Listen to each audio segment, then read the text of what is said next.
Well, good morning, everyone. Thank you for joining us and sharing this time with us.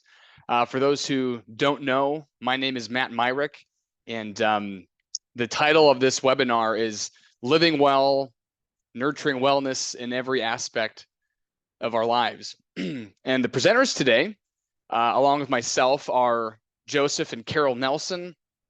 Joseph is the CEO of Stewardship Investments, and Carol is retired but has a long track record of corporate leadership and ministry. Our hope is that this webinar encourages you to flourish with the heart of abundance. And without further ado, I'll go ahead and turn it over to Joseph. Thank you, Matthew. I'm excited to have you here with us today as we talk about the path to flourishing and what wellness looks like. I'm going to focus right now on goal setting. And goal setting is really an invitation to live intentionally. And this intentional living has a great opportunity to trust God for the difficult things in life, for the fun things in life, for all that we can bring to our future. Go ahead and take the next slide, Matthew. So this is the meta narrative, or the big picture of life. And if you look at the Bible, all the stories and truths of the Bible hang on these four areas. Creation, God loved us and created the world. He spoke and the stars came into being. Nothing is too hard for him. Then there was the falls. Sin enters the picture, and we have disease and death and separation from God. And then the third scene is the redemption. God sent Jesus to redeem us, to shed his blood that we can be reunited with God. And the fourth stage is restoration, when God comes back for us and we live eternally with him. And the whole thing about flourishing, about planning and being intentional, is that it's really critical that our goals and our plans are in congruence with our big picture of life, so that as we're setting goals, we're in alignment. And I'm really excited to share some tools about setting goals and some practices that I've found that are very helpful, and some things that don't work so well. So we're going to look at positive goal setting tools and some things to avoid. So Matthew, the next one. Why should we set goals? Okay, they provide direction and purpose. It's an opportunity for really clarify, to crystallize our thinking, and to motivate us. And I like this last one, their statement of God's will for us. So when we do goal setting right, we're listening to God, we're listening to those in our lives, and we set intention and plans that really bring glory to God. Next slide, Matthew. And here's some reasons why people don't set goals. I think the number one reason is fear of failure. If I don't set a goal, I can't fail. Another one is a concern that it takes a great deal of time, a lack of knowledge on how to set goals, and a lack of understanding of what goals do. So I'm hoping that through this little talk, you'll have a vision for what goal setting can do and the joy it can bring you. Next slide. Okay, how not to focus on the past. I think it's easy to get caught up in the constraints and the failures that we've had, and the stories that we tell ourselves are so critical to be successful. And you are the author of your life story. You can go back and rewrite your history to serve you well. And I think it's so important to journal. And as we set goals, the stories we tell ourselves about ourselves will determine if we're going to move forward or not. The stories we tell ourselves about who God is, about his power for us, those are going to be determinant factors. Okay, and then the second one not to do is not to focus on the present resources. I love the passage in Genesis where it talks about Abraham and Sarah and having a baby, and they were well past the age to have children, yet God blessed them. God can do the miraculous. And number three is apart from your spouse. You're one, you want to be setting goals together and be in unison, in unity on those goals. Next slide, Matthew. Okay, here's a simple acrostics. SMART goals: specific, measurable, achievable, realistic, and timely. A goal without a time frame is just an intention. So we want to have a specific goal. We want to know what we're striving for, how to measure it, and we want to know what time frame it is to have it done. then we can tell if we're successful or not. Let's go on to the next one. And in these goals, if they're small steps, I love this little graphic. You can see if you have small steps, it's much easier to move forward. We want to break down those big monstrous goals into little steps. Next. Visualizing success. It's so helpful to see yourself succeeding, to touch that success if you can. Here's where vision boards can come in really handy. If you can have a picture of what it looks like to succeed, if you can talk about the future as if you've achieved that goal, you can put yourself in the winning process. So visualizing that success is another great tool in your goal setting toolbox. Staying flexible. Life changes, goals change, and people tend to don't think they can do so much in a year, and then in 3 years we underestimate how we can do that. So having flexible time frames and then adjusting the goals as we go forward. It's really important to remain flexible. I love this one, accountability and support. We're wired to need each other. I know for myself, every Wednesday morning at 6 a.m., my accountability group is going to be on the phone with me on the Zoom, and they're going to go over our weekly goals and our long-term goals. We call it our big rocks and our weekly rocks. And have you done that? And having someone that you're going to answer to is really helpful. So having accountability and support. Celebrate the progress. I love this one. So setting goals and setting these small steps, it gives you an opportunity to celebrate the victory. It gives you an opportunity to praise God for helping and seeing what he's doing in your life. And you think about the people that are you're closest to. Do you know what their goals are? Is it a way that you can support them and help them celebrate when they make those next steps? So I hope this has been helpful for you to talk about goal setting.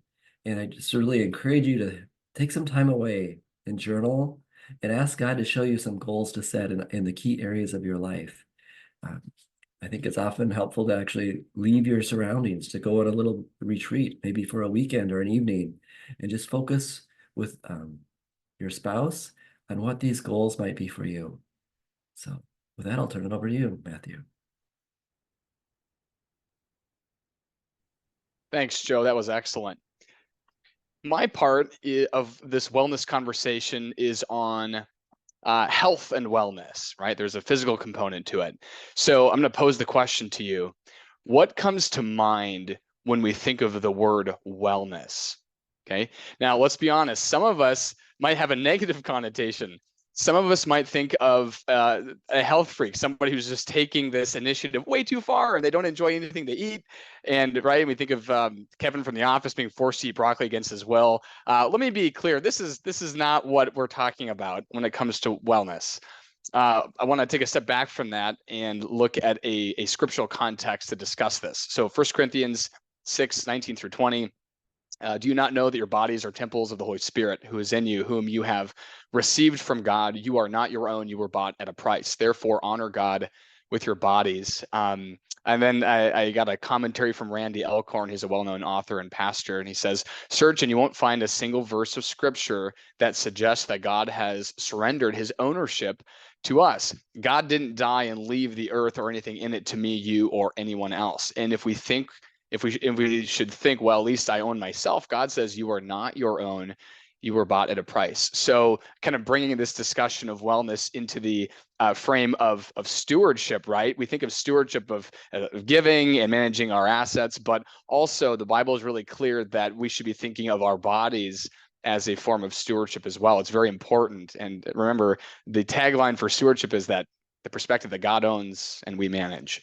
I also want to talk about Romans 12:1-2. Therefore, I urge you, brothers and sisters, in view of God's mercy, to offer your bodies as a living sacrifice, holy and pleasing to God. This is your true and proper worship. Do not conform to the pattern of this world, but be transformed by the renewing of your mind. Then you will be able to test and approve what God's will is, his good, pleasing, and perfect will. So the Apostle Paul is encouraging the reader to be all in, mind, body, and soul.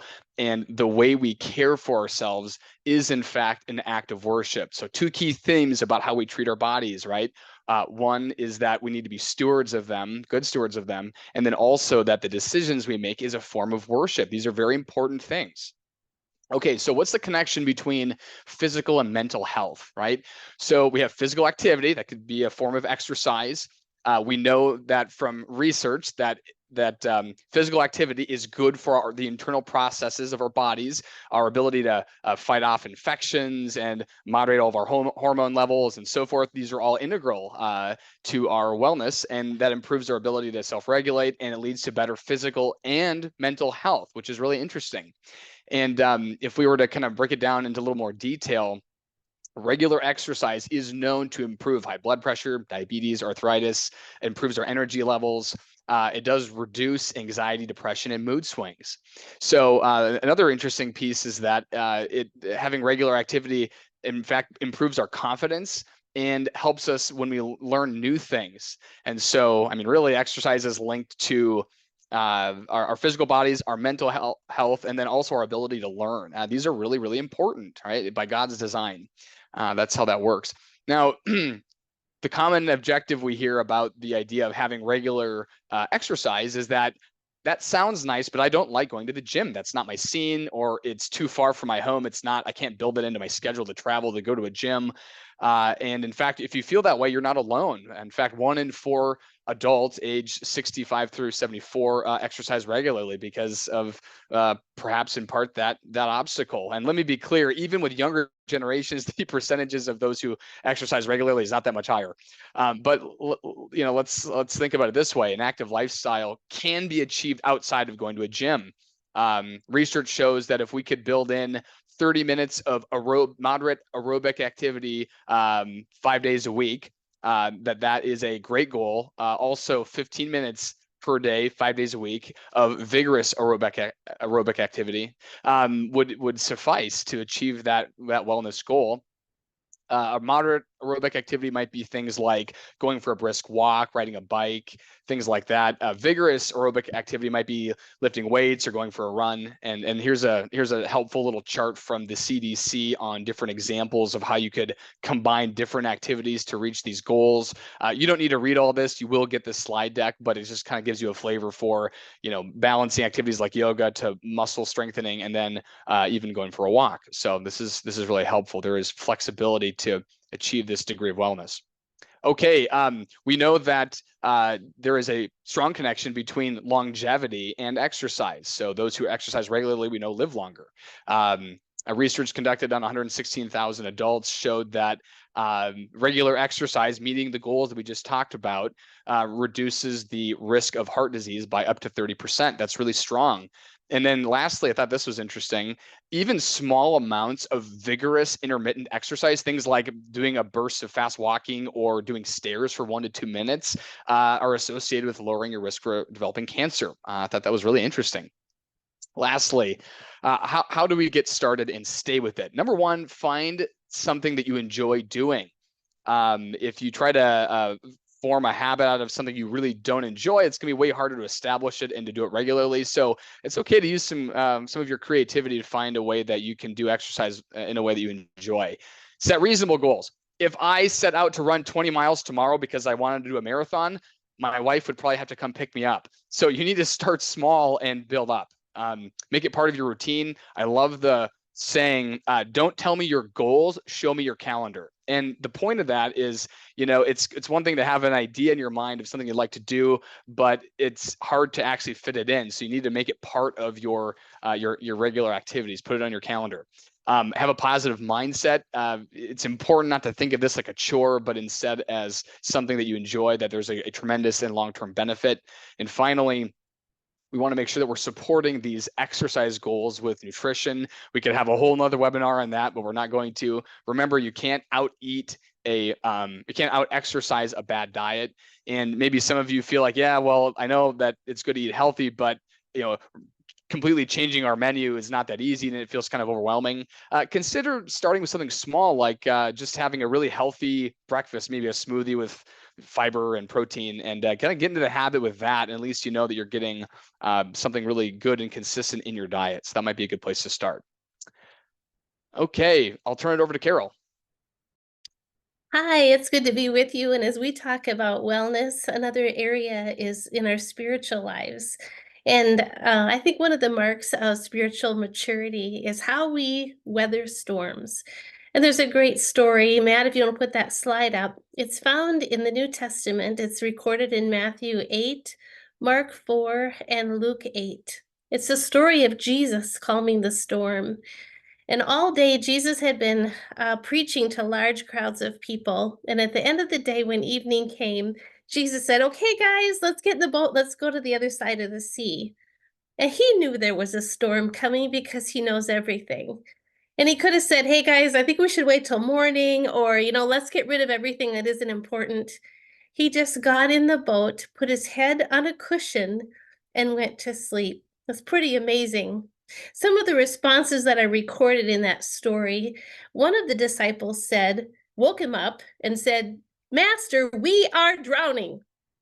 Do you ever find yourself talking to God as if he doesn't know what's going on? Like you need to remind him? Oh, I've done that. And another account says that somebody said, "Don't you care? Don't you care that we need help?" Don't you sometimes say, "I have"? Where are you? Don't you care? If you did, you'd be doing something because this thing's out of control. And then the final account says somebody said, "Lord, save us." There was that tiny seed of faith from someone. One of the stories that Jesus had told earlier that day was the parable of the mustard seed. And what he had told the people that were with him, that if you have the faith of a mustard seed, you will see much accomplished. Wow, little did they know what was going to happen soon, and they would have an opportunity to share that faith. And somebody did. And Jesus said, "Don't be afraid, O you of little faith." And then he stood up. And I think that's really important piece too. He could have just laid there and said, "Yeah, yeah, be still," or said nothing at all. But he got up. And I think he looked out across the storm and he wanted them to know, "I see what you see. I see your perspective, but it's not the perspective that I have." And then he rebuked the storm. He didn't rebuke the disciples. He rebuked the storm and said, "Quiet, be still." There was that little mustard seed of faith. How about you? You want to go to the next slide. When you view storms, how do you view the ones that you've already been in? We have an opportunity to tell our storm stories. I know for many of you, as with Joe and I, one of our greatest desires is that our children grow in the knowledge of the Lord and have a relationship with Jesus. And we have opportunities when we face storms to share that. And we can either say, "Wow, you should have seen those 20-foot waves," and we can get all excited and tell the details. Or we can share the faith story. And we can say, "Yeah, we were really afraid, but Jesus was in the boat with us and he saved us." Next slide. Some of you I know are weathering a storm right now. And it might be sickness or the loss of a loved one. Maybe you've had a job loss or a financial setback. Maybe you have a relationship that seems irreparable. Maybe in your family, you're dealing with abuse or addiction. And all those things can bring anxiety, hopelessness, and fear, just like the disciples experienced. But I want to encourage you if you're in the middle of a storm right now, that you remember that Jesus is in the boat with you. He sees the perspective that you have on the storm, and he's not deterred. And I think not only do we have the opportunity to say, "Lord, save me," but we can take his posture and we can lay our head on the pillow and the cushion of the truth of his word, cuddle up next to him, and ride it out. That's our invitation to him. In Luke it says that all things are possible with God. In Matthew chapter 11 it says, "Take my yoke upon you and learn from me, and you will find rest for your souls." In Philippians 4 he says, "Be anxious for nothing." Paul says that. And in James 1, James says, "Consider it all joy when you endure hardships." So can we snuggle up and rest in the middle of a storm? Yes, we can, as we grow in our faith, in our spiritual maturity. Next slide. What about the storms that you are going to be facing? How do we prepare for those? Well, for me, I think it's delighting in the Lord. Psalm 37:4 says, "Delight in the Lord, and he will give you the desires of your heart." One of the desires that Joe and I have that we share is that our children and our grandchildren know Jesus and grow in the knowledge of him. And to have that desire, it starts with delighting in God. We talk about reading the Bible and praying. That's just for me, and I believe it's for you too. That's just a natural outpouring of our desire and our delight in the Lord. And we have a relationship that we want to nurture. We spend time and we give intentionality to that relationship so that it can blossom and grow. Same with God. When we delight and we desire to be in relationship with Him, we automatically make that a habit and part of our life because we desire and we delight in His presence. We delight in learning more about who He is. At the end of that story, it says, they said, "Who is this guy that even the winds and the waves obey him?" Sometimes my grandkids will do something that I think is absolutely amazing, and I might say, "Wow, who are you? I can't believe you did that." They knew who Jesus was, but when they said, "Who are you?" I think they were just exposed to another level of the power that Jesus has in the midst of our storms. Another thing that I would encourage you to do as you prepare for the next storm that's coming is to spend time intentionally with your spouse. For Joe and I, we try to pray together every day. We hold hands, and I hear his desires, his goals, his concerns, some of his fears, and what he's facing. And when I pray, he hears mine. And that gives us the rhythm of the day and allows us to encourage each other, to support each other, and to realign our goals and our values to what we believe and the things that we do throughout our day. So, may I encourage you that you rest in your relationship with Jesus, and that is how we flourish in the midst of a storm.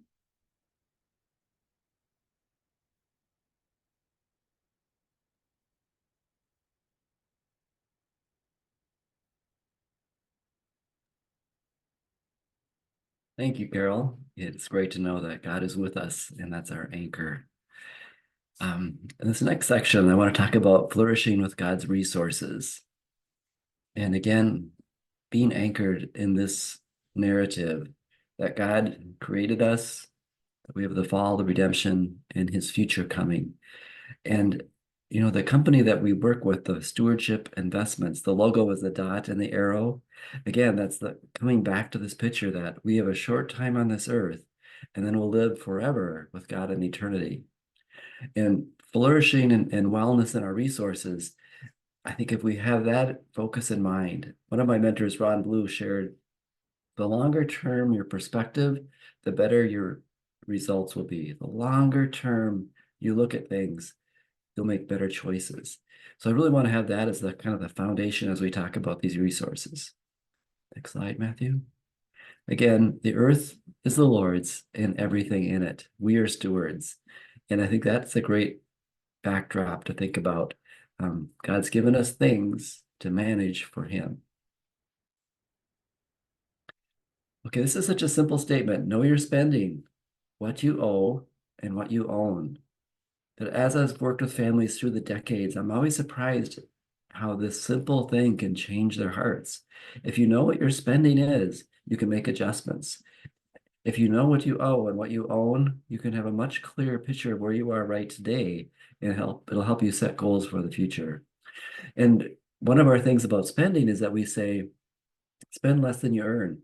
But my challenge is if you can spend 50% of what you earn, what margin and freedom you have to give. There's a quote that I've studied this last couple of years that says, most people die in their 80s and leave their money to their kids in their 60s, when it's often too late to make the impact it could have earlier in their lives. And optimally, most people, when they're 26 to 36, that's the season of life where an injection of funds can really make an impact in people's lives. So I think about planning and giving. Do your giving while you're living so you can see the fruit. It's so exciting to be able to give, to the next generation when it can make a difference. So I think when we do planning, when we focus on the needs of those around us, we can make better choices to make a higher impact. I love this verse in 2 Corinthians. Each of you should give what you have decided in your heart to give, not reluctantly or under compulsion, for God loves a cheerful giver. So isn't this a great verse about intentionality? Give what you have decided. Here's a framework for giving, and this is something Carol and I have been using for a long time. And I just think it's really helpful to have a plan and have a framework to talk about giving. The first one is give proportionately to where you worship. So that would be a portion of whatever comes in goes to your place of worship. And 10% is like a tithe, but in the New Testament, I feel like that's a starting point, or like training wheels.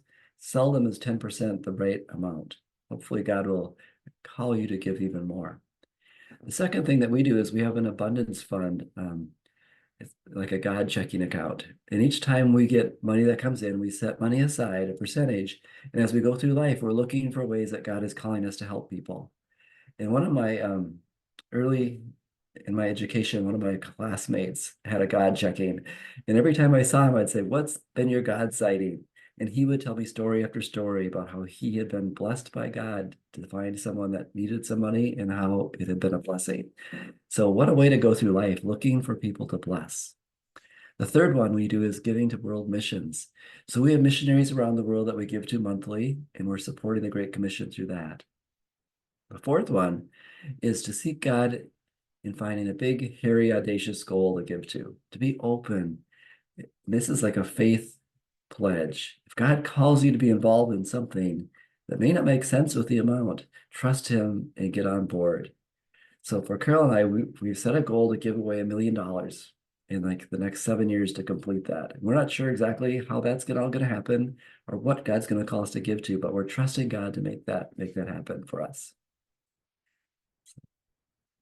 Matt, I'll turn it over to you to talk about scarcity and abundance. Thanks, Joe. So as we begin to think about and discuss and dream about what it looks like to flourish in wellness in all these areas of our lives that we talked about, I want to talk about a potential barrier to being able to embrace that. And when we think about the issue of the heart, right, our innermost desires and beliefs, there's two forces at play, and one is scarcity and the other one's abundance. And how that fits into the question of stewardship is that remembering that when we embrace stewardship, we're saying that God owns and we manage. So how do those things mix together? Well, signs that scarcity is pulling harder, that this is dominating the space in your heart, there are 4 categories that I talk about. And the first one is the scarcity of enough. It's being chronically worried that you're not going to have enough, or that we're not going to have enough time, we're not going to have money, and that is in the way of being in a state of abundance. The second one is the scarcity of achievement. You're continually burdened that you're not doing enough, you're not achieving enough, it doesn't look good enough to other people, and that gets in the way. The third one is the scarcity of change. Sometimes we're afraid of making changes that we need to make, and other times we're feeling the need to change all the time, that the grass is always greener. That can be a sign of the scarcity of change. And then lastly, the scarcity of FOMO, or fear of missing out, right? Do we make choices with the assumption that, well, this may not come around again, so I must do it even if it doesn't maybe make sense for me in my financial picture or otherwise. And so these are examples. If you can identify, relate to any of these categories, then that might be a sign that that scarcity force is pulling harder. On the other side, here are some symptoms that abundance is flowing through your heart. And remember, it's identifying and accepting this idea that we are managers, not the owner, right, of our bodies, of our resources, and so forth. Another sign would be being excited about giving. When Joe was talking about giving goals and how to structure and position it. You can see the joy kind of exuding from his face. He's excited about giving. He's passionate about it, and that's a sign of abundance. Releasing our fears of not being in control, that's a really tough one. At the end of the day, if we're really honest with ourselves, we are not ultimately calling the shots. There are things that are out of our control, and it's having the faith that God is sovereign and that He loves us. Another symptom might be transitioning from the question of, well, are we going to be okay, or do we have enough, to what should I be doing with the extra? Because I can see that God has provided for us richly, whether in great amounts of money or not. We can be provided for well. Being confident in the face of the unknown, because we know who is ultimately in control. Again, it's we're not the owner, we're a manager. And then the final point I wanted to make is that I want to encourage you that true abundance is obtained through the transformation of your heart and not of your net worth. This place of abundance isn't achieved because your balance sheet got to a certain point. It's embracing that that we're God's stewards, that He's in control, and it's relishing in the peace that brings us. I wanted to just turn it over to Joe for some closing remarks, and then we'll do Q&A. Thank you, Matthew and Carol, for your parts in sharing these things about wellness and flourishing. We're so thankful that you spent some time with us today to talk about flourishing. And we just really want to welcome you on this journey of trusting God with planning, with living out your lives in a way that will bring honor and glory to Him. And we want to be a resource for you. We'd love to visit with you about what specific goals you have or some questions. And we have a few minutes right now to do some question and answers. And if you'd like to type in a question on the bottom of the screen, just click on that chat button, or the Q&A button, excuse me, and you can type in a question there, and we'll be happy to answer it now or get back to you if we don't have time to deal with it.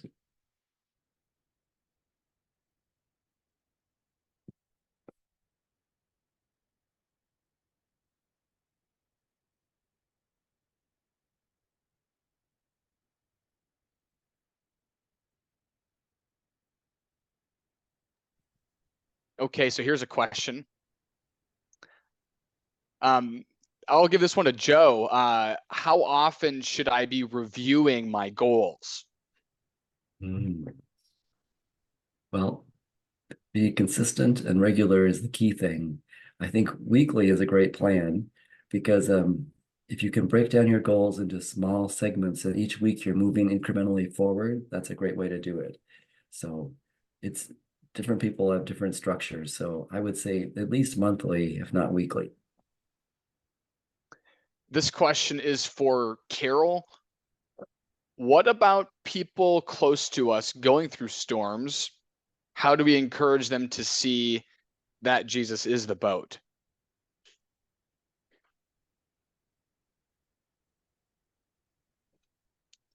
Oh, Carol, unmute yourself there. Good. There we go. Yeah. I think He's in the boat with us. I think sometimes the boat can represent the things that we try to manage a storm ourselves. I think of the verse that says, always be ready to make a defense. So we have loved ones that we want them to know that Jesus is the answer for their storm. Sometimes we need to wait until we're invited to speak. And also just to represent Him well and live in that cushion, put our head on that cushion and live in that peace is a statement to those who are watching, especially if it's loved ones in our family. They see how we handle it and they want that peace, and that can speak. And then we may have an invitation to say how Jesus is helping us. This question is for me. What is an action step I can take to know if I am in a scarcity mindset? It's tough to identify scarcity within yourself sometimes. And so if it's not clear to you, if you pray and ask the Lord and you're still not seeing specifically where that force is taking control, but maybe you're skeptical that it is, that's a good question for maybe your spouse, or if you're not married, maybe a close friend, somebody that you trust who loves you, but also would be honest with you. And so I would seek perspective from others if it's not clear to you.